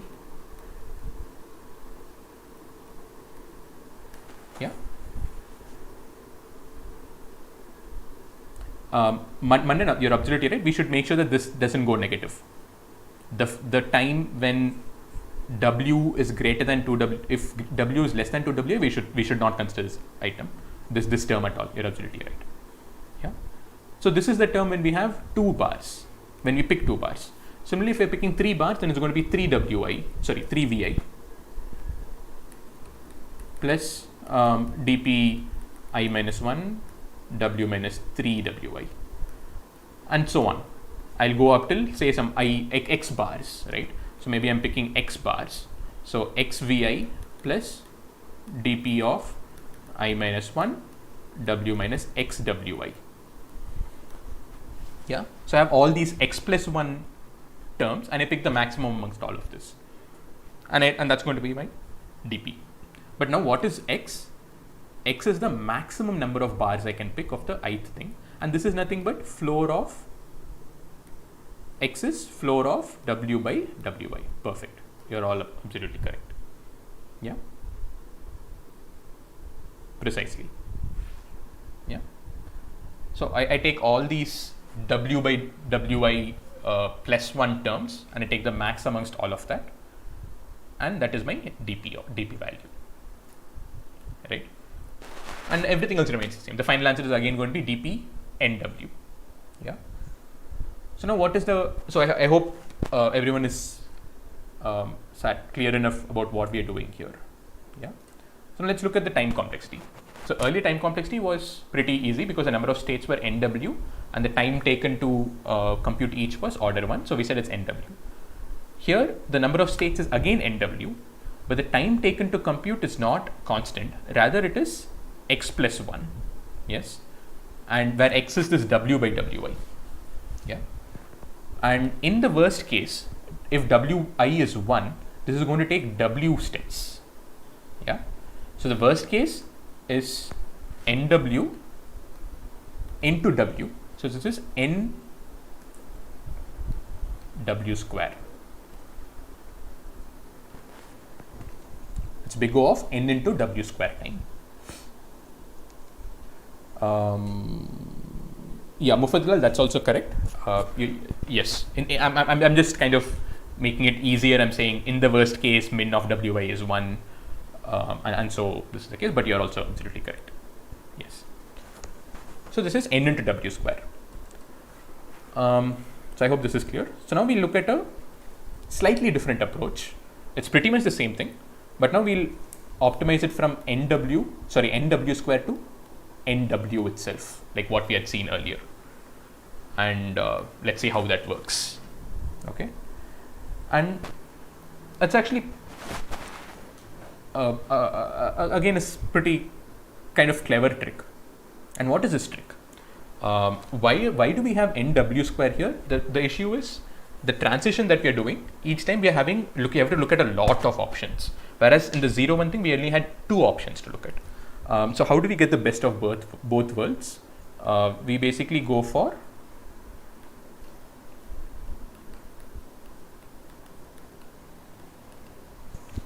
let's not look at whether I have 0, I'm picking 0 bars or exactly 1 or exactly 2 or exactly 3 or exactly 4. Instead, I'm going to split into 2 and ask whether is it 0 bars or is it greater equal 1 bars? Yeah, the number of bars I choose is either 0 or greater equal 1. This is pretty clear. Yeah. And now we're just going to use this. So if it is 0 bars, then what is dp of iw? It's just dp of I minus 1 w. Yeah, there's nothing different in this. Yeah, this case is trivial. But now this greater than 1 bars. I'm not saying it's exactly 1. I'm saying at least 1. Yeah. So if I'm picking at least 1 bar, that means I have a value of at least v1. Yeah. So I'll take that v1 out common. Yeah. So sorry, not v1, vi. Yes. And now what do we end up with? We've picked 1 bar, but we might pick more bars of the same metal. Yes. We know we're going to pick at least 1 bar, so we've picked that vi. I might end up picking more bars of the same metal. So now I'm not going to dp I minus 1, rather I'm still staying in dp I. Yes. Because I might not be done, I might be done with this metal or I might not be, I don't know, right? But now what happens to w? It's not w anymore, it's w minus wi.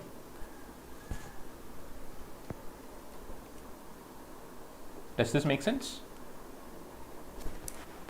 dp iw is either I don't pick the ith metal, in which case it's dp I minus 1w. Yeah. Shubham, it's not w minus vi, it's w minus wi. Yeah. So dp iw, either I don't pick anything from this, any more from this metal, in which case I go to the previous metal, which is dp I minus 1w, or I pick at least one from this metal. So I pick this metal, 1 bar, which gives me Vi, and now I might want to pick more from the same metal. So I stay in dp I itself, I don't go to I minus 1, but now my bag capacity is reduced to W minus Wi. That's the only difference. Now in dp I W minus Wi, I might decide to go to dp I minus 1 W minus Wi. That's a decision I'll make in the next step, right? I'm not taking that decision right now. All I'm saying right now is I am picking at least one guy, I'm picking that bar, and I'm staying in the same dp but with a reduced capacity. That's basically all this is doing. Yeah. And that's it. This is the entire dp. It's a kind of miraculous transformation, right? But the point now here is, earlier dp IW depended only on dp I minus 1w for various w, but here it depends on dp IW itself, right? So the order in which you compute this dp becomes more critical now. Yeah. So earlier we just said, okay, let me just fill up the top row. If the I is rows, then I will just fill the top row, second, third row, fourth row, fifth row, doesn't matter. But now here I also have to make sure that each row I fill from left to right. Because when I'm doing dp IW, I should have computed dp I W minus Wi. And because all these weights are positive, I know that W minus Wi is less than Wi. So it's less than W, sorry. Yeah. W minus Wi is less than W. Yeah. So this is to the left of dp IW. So when I look at my dp table, this is n cross W. When I'm at this particular value, this guy depends on some element. No, it depends exactly on the dp I minus. It depends on this guy, and it also depends on some other box in my same row. Yeah. So this guy should have been computed before this guy. So in this ith row, I should compute this, then this, then this, then this, then this, and then this. So when I come here, I'm done. Adi, no, the time complexity will not increase. It still remains exactly n. It actually reduces from the previous step, previous approach, right? Because the previous approach was nw square. Now let's look at the time complexity here. What's the time complexity of this? The number of dp states is again n into w, because I is n options, w has w options, so it's n into w. And computing each guy takes only constant time. Yeah, because it's just max of 2 terms. It's kind of like a hybrid of the 0, 1 and the previous step we saw. Yes. So the time complexity still remains order nw.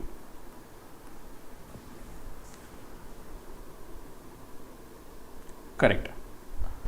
I think that's exactly correct. In the previous step, you were kind of redoing a lot of work. Now we are combining all that into one and saying, okay, I won't do all that. Mufaddal, no, this does not mean that we'll choose at most 2 bars. Why? When I'm at, say, some dp 500, yeah, from here I might choose the second option, and maybe I'll pick 1 bar of the 5th metal.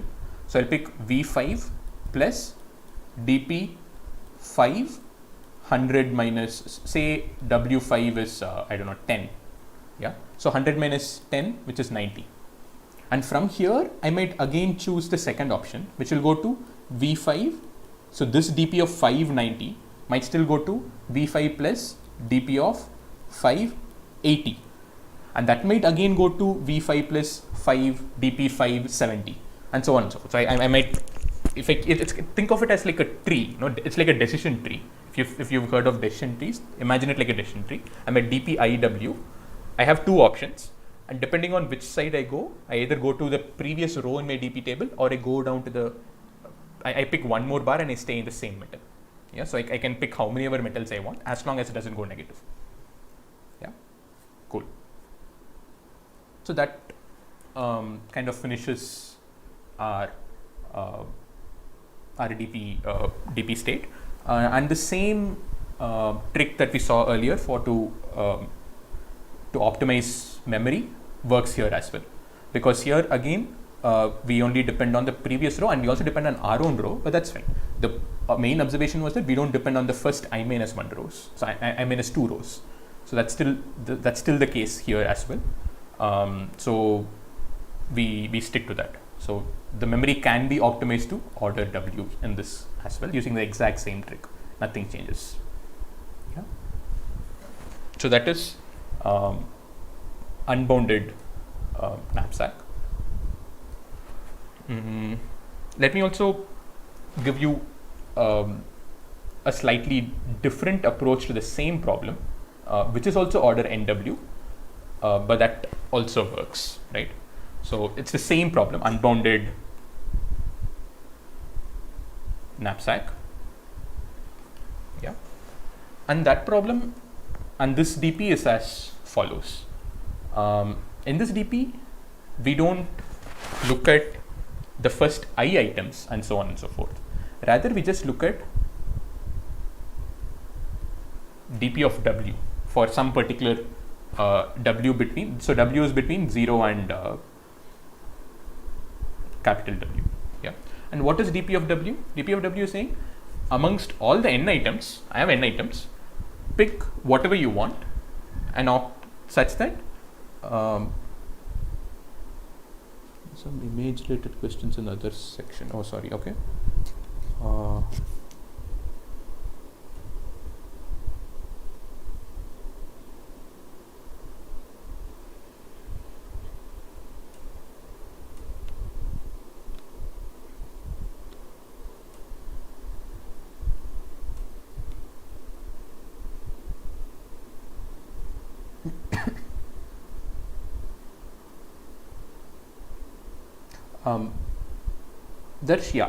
That's pretty much the solution we. It should actually be the other way around. The outer loop should be n and the inner loop should be W. Otherwise, it wouldn't work. Yeah.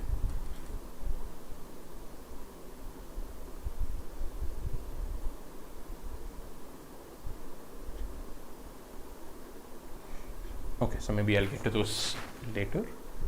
Okay, so coming back. Yeah, so coming to this DP. So in this case, DPW will be, if I have a bag whose capacity is small w instead of capital W, what is the answer? I can pick any item. Yeah. And this case, I mean, okay, obviously the base cases are something like DP0 is what? What is the maximum value I can get? What is DP0? It's 0, right? If I have a bag whose capacity is 0, I can't pick any item. So the maximum value I can get is just 0. Yeah. And the final answer obviously is going to be DP of W. It's going to be the final answer. But now the question is, how do I transition? So for any small w, the question is, I can pick any item, any one bar out of any of the n bars, right? So it will just be max over, what is this method called? There's no particular method that I don't know a name for this. These are just two different DP solutions for the same problem, which end up with the same time complexity. I'm actually not sure what it's called. Yeah. So in this case, DPW is just max of V1 plus DP W minus W1, comma V2 plus DP W minus W2, so on up till Vn plus DP W minus Wn. It's like, think of it as what is the last item I'm picking. There's no particular order, but just think randomly. I'm saying this is the last item I'm picking. Which metal am I picking? Yeah. If I'm picking the first a bar of the first metal, then I'm getting V1, and now my bag only has W minus W1 space left. And what is the best I can do from that? Yeah. If I'm picking metal of bar 2, a bar of metal 2, then it's V2 plus DP of W minus W2, and so on and so forth. Yeah. But of course, at every point, you should make sure that W should be greater or equal to Wi. Otherwise, that particular term should not be considered. Yeah. So you keep doing this, and then you just answer dp of w. So what are the number of dp states? The number of dp states is capital W, and the transition, computing each thing takes n time. So it's order of nw again.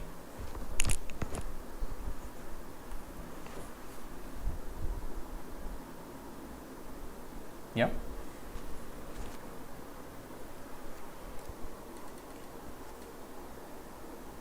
Does this make sense? Yeah, this method is I will probably easier to follow as well. This is a different solution to the same problem. That's absolutely right, Adi. Yes, it's the same unbounded knapsack problem. It's just a different approach of DP. We end up with the same space complexity and time complexity as earlier, if in the earlier we had done that optimization. Yeah. Cool. So now we'll go on to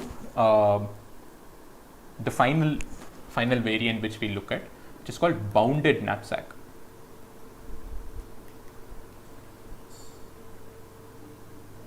Okay, so this is kind of like an intermediate between 0, 1 and unbounded. In 0, 1 we said every metal has either 0 or 1, right? And in unbounded we said it can be 0 or 1 or 2 or 3, or it can be up till infinity, right? There are infinite bars. But now here instead we have a bound bi for every metal, and say we can pick at most bi bars of this metal. Okay. Now how would you go about doing this? Is the problem clear now? It's basically saying there are at most 7 gold bars in the shop, and there are at most 13 silver bars in the shop, and so on and so forth. We have a different number for each metal, and you can pick only those many things. So how would you go about doing this? Aryan, yes, that's going to be the answer. So what do you think the complexity would be?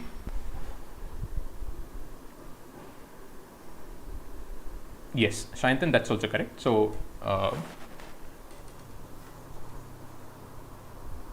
can you be a bit more precise? That's correct. Aryan, you're precisely correct. Yeah. Fadlal, correct. Yeah.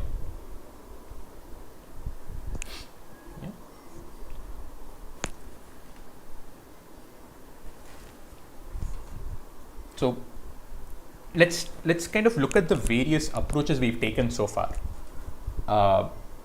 and we'll see if this works, and we'll kind of think of why it doesn't work. Right? Let's take the last approach we saw. Will something similar work? Can we take dpw and do something with it? If not, why not?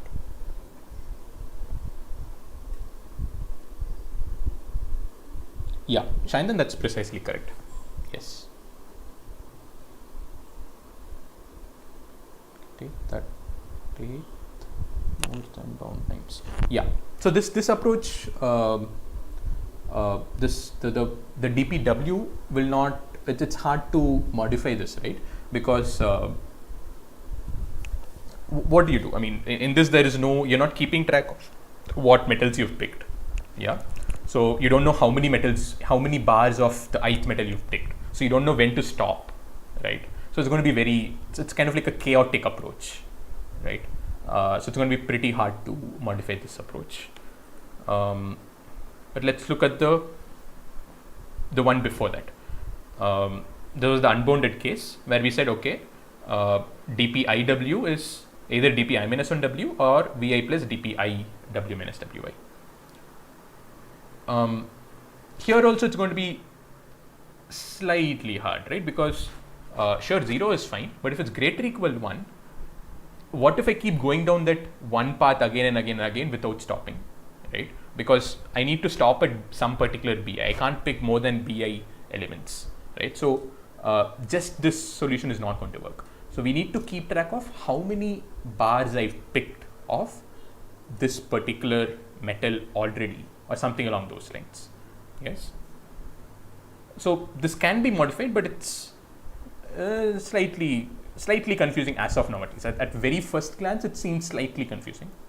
But now let's go to the previous approach and think of it from this approach. does life become very easy now? What was this DP? DP IW was basically saying I can pick only from the first I elements, and I need W weight, maximum W weight. And I said the options were either not picking it, or picking 1 bar, or picking 2 bars, or picking 3 bars until X bars, where X was floor of W by Wi. Right? And now for this bounded thing, all I need to do is I don't go up till X, I just go up till Pi. Yeah. So this inner loop, I don't run up till from 0 to floor of W by Wi. I just run it from 0 to Bi. And that, Adi, no, it's not X equal to N, it's X equal to Bi. Because what is Bi? Bi is the maximum number of bars of the ith metal that I can take. Yeah. So, and X is precisely that. X is the number of bars I take. So X should not go beyond Bi. So I just go up till Bi. And that's it, right? So now what is the time complexity of this? The time complexity is going to be the number of states is again N into W. But now this inner loop runs for Bi time. So it's like, what is the maximum Bi I can have? So it's max of Bi. Yeah. And in the worst case, Bi could be all the, if Bi's are huge, like infinity, then it will come back to W by Wi. Yeah, because I anyway can't go beyond W Wi. In which case, it will again come down to order N into W square. Worst case, it's like min of these two. Whichever is the better one in these two, that's the complexity. Yeah. No, so Aryan is not N square W, it's N into W square, because I do not have the constraint that Bi is less than N, right? So N square W will not work. That's a common mistake to make, but understand what you're doing. Yeah. Exactly. Utkarsh, X is less equal to Bi. That's precisely what we are saying here. Yeah.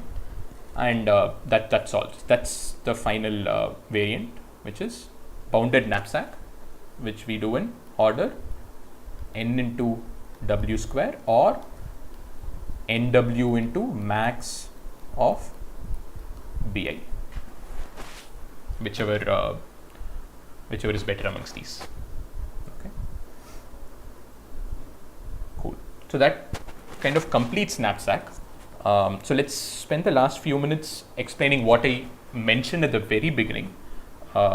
Exactly, Shubham, that's what we'll discuss now. So I mentioned that these knapsack problems, except fractional knapsack is a kind of like a trivial thing, but the other variants are all what we call NP hard problems. Okay. So what does NP hard mean? So NP hard or NP complete. These are problems which computer scientists think and are very, very sure of. I mean, it will be very surprising if it isn't, that there is no polynomial time solution for any of this. Okay.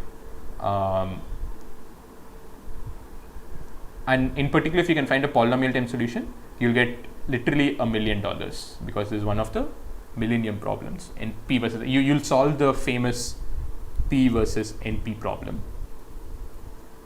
Okay. If you can get a polynomial time solution for this, you'll show that P equal to NP because of some things, and you'll kind of you'll throw the whole world into a disarray, and you'll also end up getting $1 billion in the process. But we saw that this was order NW, right? And NW looks like a polynomial, right? I mean, what is usually polynomial? I mean, usually polynomial solutions are things like order n, or order n square, or order n cube, order n log n, or even nk sometimes. These are all polynomial. What is not polynomial? Things like order 2 power n, or order n factorial. These are all not polynomial. They're larger than polynomial. They're like exponential, right? But order NW looks like a polynomial, right? I mean, it's n into w. What is exponential about this, right? The point here is that what we actually mean by a polynomial time solution is polynomial in the input size. Okay, it's not polynomial in n. So polynomial in n is what we do usually, but what we theoretically mean is that whatever the instance is, count the number of bits in it. Is it polynomial in the number of bits of that? That is called the input size. Okay, and typically when we have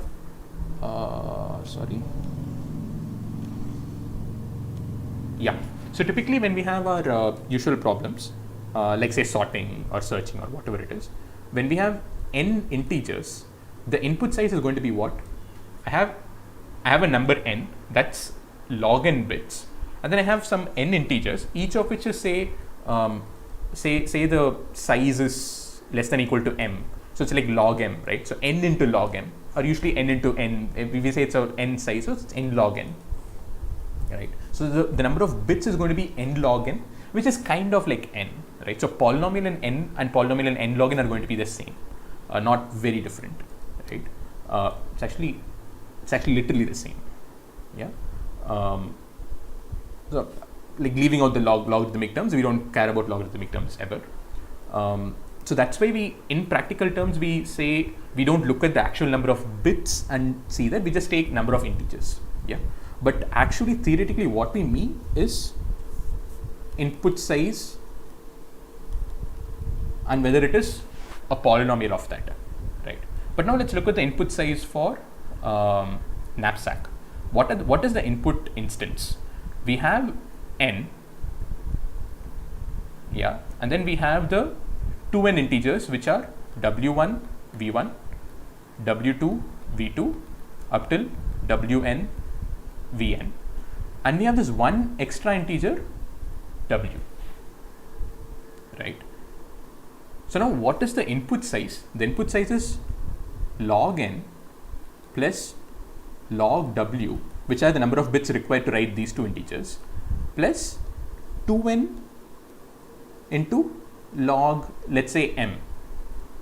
Let's say all these integers are less equal m, so it's some log m. So there are 2n such integers, so it's 2n plus 2n log n, right? So it's like 2 integers and then these guys.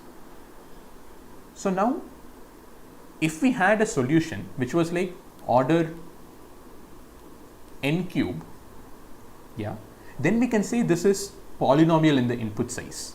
Why? This input size is less than or equal to some c into n, yeah. But if I have a solution which is like w cube, it is not a polynomial in the input size. Do you get this? In particular, my w could be humongous. It could be 10 power 100. Yes, but still the input size will, if my w is 10 power 100, I can still represent it in like 100 bits, right? Maybe I shouldn't say 10 power 100. Let's say 2 power 100. Right? 2 power 100 is a huge number, right? But I can still represent it in just 100 bits. It's very small representation, right? But I can't go and say, okay, my code is going to take w cube time, which is going to take 2 power 300 operations, which is ridiculously large, right? And still claim it's a polynomial time solution. That's the issue here, yeah.